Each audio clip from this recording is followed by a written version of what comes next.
All right, let's get to the Bears. Big game, I guess, against the Lions here. I want to ask you about something, if we're overreacting or not.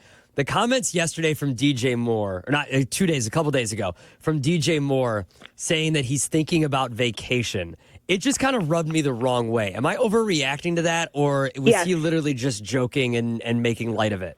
I am so glad you asked me about this because I've wanted to get this off my chest for a couple days now after seeing his comments go, I don't even want to call them viral, but it's just they've been talked about out of context. We've done this with DJ all season long, dating back to week 2 in Houston where he looks a little perturbed on the sideline. Does he say something to Tyson Bagent that reflects his irritation with Caleb Williams, et cetera, et cetera? He apologized for that, and then there's stuff that keeps happening and keeps talking and it keeps having to apologize. I feel like DJ Moore might be the most misunderstood athlete in Chicago right now because the way that he said that 2 days ago was in jest. He was asked about, are you thinking about what the Bears are going to do in the off season? And he's like, he said, what am I thinking about? Vacation? That's what's going to happen for him in 3 weeks. He's not going up to Ryan Pohl's office and be like, all right, let's talk about 2025. Who are we keeping? Who are we resigning? Are you going to give Keenan Allen a contract extension? That's not his business. That's not his job. So I completely understand where his mind was when he said that comment in jest. DJ smiles. People lose the body language aspect in here. He says it with a smile at the end of it, just like he did, when I asked him the other day about, and these were my words, on Monday night, after talking with Jalen Johnson, who I have not seen, that version of him was a little different for me. Kind of had this grin on his face of if I don't smile through this, I'm going to say something that I really regret. And it felt like the room was about to blow a gasket. So I asked DJ about that. And the whole blow a gasket comment, I said, hey, these are my words. This is how I feel. How do you read the situation? And he kind of concurred with that. But people run with those words and those comments acting wow, he's saying something about this team that's really telling. I didn't think that. And I don't think that about his vacation comments. Here's the thing, fans get so pissed when athletes give you the canned answer, when they're not forthcoming, when they don't take accountability, when they don't let you in on what's really good in the team. Do not get upset at the one player that's doing that on a regular basis, giving you an actual pulse for outsiders, people who are not in the locker room every day, to understand what's going on with the Bears. His honesty is about the most refreshing thing in that locker room right now, a team that is going to kind of left for dead, and a lot of guys are checked out. I do not understand how people have taken everything he has said this year and found a way to twist it, found a way to calculate or, pick apart his body language because he's not doing something that they want him to do. I've never understood it. This guy went from a hero to a zero in a lot of people's minds for no reason within a year. Of course he's frustrated. But I to answer your question, circling back on that, I do not think it was meant as anything I don't want to be here right now. The guy came back from Monday Night Football and went to do a bunch of community events on Tuesday morning.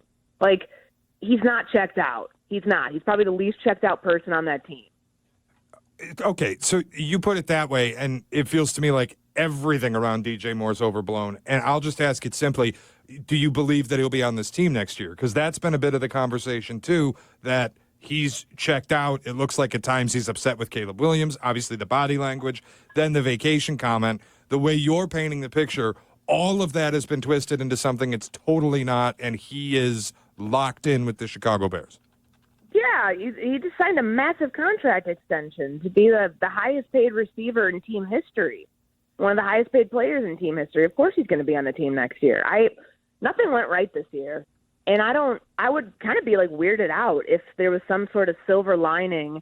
You get that from a rookie. Rome Odunze is going to give you the PC comment and talking about growth and being just grateful to be here because he's 23, 24 years old. DJ's been around the block. He's been through a lot of losing seasons. I don't think he ever had a winning season in his career. He's kind of like Jalen Johnson in that respect because he sure as hell didn't win anything in Carolina and not here. He's a a piece that they're building this team around. So absolutely he'll be here next year. I don't see if there's like any sort of alluding to, is he going to force his way out? Does he not want to be here? Does he not like Caleb Williams? I don't see it like that in the slightest. Well, the reason I ask, too, is, and I don't know how you feel, but the questions about Ryan Poles coming up and whether he'll be back next year. Mm-hmm. If you do get a general manager, and I just checked the numbers on DJ Moore, if you get a new general manager that could save $21 million against his cap sheet by finding a trade candidate, that does lead me to think, okay, maybe somebody comes in and sees what's been going on with DJ, just needs a change of scenery.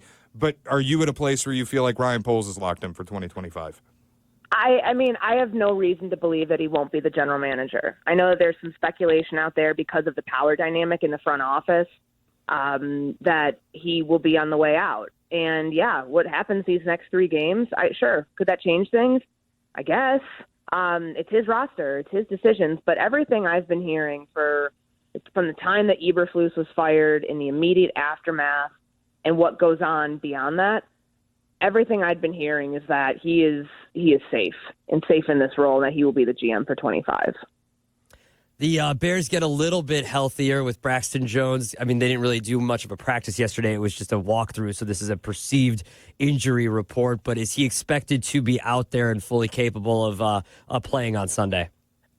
Well, it sounds, for him to get out of concussion protocol is pretty big. Today will be, they don't really have any real practices this week. So they had 2 walkthroughs. Today will be probably the most action that anybody gets, because the last 2 were just, estimations on the injury report. So I would imagine if healthy, he'll play once he's out of concussion protocol. And I don't know, for the symptoms to pop up that late, I'm not trying to diagnose it, but it didn't sound like it was super serious because it didn't happen right after the San Francisco game. For him to miss 1 game and to be a full participant yesterday, same with Roschon Johnson, it sounds like things are trending in the right direction for both of them to play. Do you buy that the next head coach of the Bears is on the opposite sideline on Sunday? I can see it, for sure. I mean, why wouldn't you? Ben Johnson is the biggest offensive name out there. Does he want to come to Chicago? I think there's some question about that. Does he like Caleb Williams? I mean, you heard the comments that he made yesterday to reporters about how the ball whistles when it comes off of his hand, and clearly has some high regard for the quarterback. I think they go offense. I really do. And I know the Mike Vrabel buzz is out there, and it makes a ton of sense. But at the end of the day, I think that they are looking for an offensive head coach who can install something, who can be the leader of the team and install an offense to build a franchise quarterback. But I think you got to find a personality that's not going to rub other people the wrong way or, shake things up a little bit in the front office. I think it's with Kevin Warren. I think first and foremost it's with Kevin Warren. I think, and then with Ryan Poles. I think they want to structure it where there are not multiple voices, multiple really strong voices that could lead to friction. So from the way Ben Johnson talks, it definitely, somebody's got a lot of swagger and a lot of confidence. And that's a good thing. Don't get me wrong on that. But I still don't rule out the possibility that someone like an Arthur Smith, who has a very mellow personality, who has players who really like him, but is not going to challenge things and rock the boat, I still don't rule out that being somebody that they might go after a little bit more heavily. Isn't that the classic Bears hire? You find the guy that nobody's talking about and hire, even if it's Liam Cullen, who is being talked about and who is respected, you are picking, the 3rd guy on the coordinator hot streak? If you get Arthur Smith, what are we talking about? It's the same thing as Nagy. I get it, and I get that logic, because it's do simple well. Go after the big name. Pay whatever the heck it takes. There's too many politics involved in just always doing the easy thing first. Not even overthinking it. And of course, it's a 2-way street. What if Ben Johnson doesn't want to come here? What if he looks at ownership and says this thing's a mess? What if he looks at the dynamic between the president and the GM and says, I want no part of that, because I want to make sure that the GM's not making decisions based on trying to save his job, where I'm trying to do something else in the short term versus the long term. You gotta lure people in with something that's attractive. And I still think, I know that there's a lot of drama going on right now around this team. And it just feels really heavy. And I feel like fans are waiting to get to whatever that Monday is in January to start healing, to start moving forward, to figure out who they're interviewing, how quickly they're going to do this thing.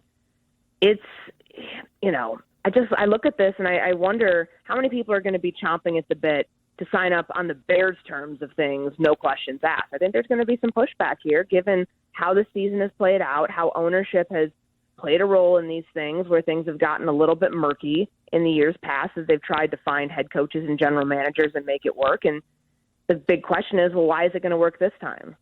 They've got to find that answer in those interviews, because I don't know if we have the direct answer, knowing the power players on, in the front office and who kind of is going to be righting the ship here. Courtney, thank you. As always, a pleasure talking with you. Good luck tonight. Enjoy South Thank Bend. you. Thank you.